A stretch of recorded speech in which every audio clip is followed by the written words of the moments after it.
सरकारी नौकरी पाने के लिए सरकार कौशल विकास प्रमाण पत्र को खासा तवज्जो देने की योजना बना रही है।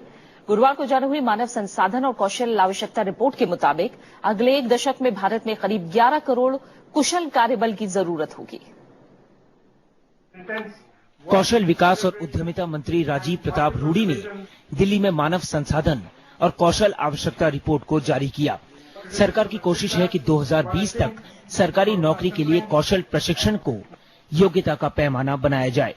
For you to get a government job, it will not only be essential for you to have a degree, it will be very important for you to have an NSQF certification, and this is how this government is planning to move. इस report के मुताबिक भारत के 24 प्रमुख सेक्टरों में अगले एक दशक तक करीब 11 करोड़ कुशल कार्यबल की जरूरत होगी। सरकार की कोशिश स्कूली स्तर से ही कौशल विकास प्रशिक्षण को सामान्य पाठ्यक्रम का हिस्सा बनाने की है। Class 9, you can have 700 hours of classroom teaching, 300 hours of factory training or training. Gradually to class 10th, it would become 600. Class 11th, it will become 500 hours of classroom training and 500 hours of outdoor and practical training. इस report को राष्ट्रीय कौशल विकास निगम और अंतर्राष्ट्रीय सलाहकार firm KPMG ने तैयार किया है। इस रिपोर्ट में जारी आंकड़ों का इस्तेमाल प्रधानमंत्री कौशल विकास योजना को अमल में लाने के लिए किया जाएगा।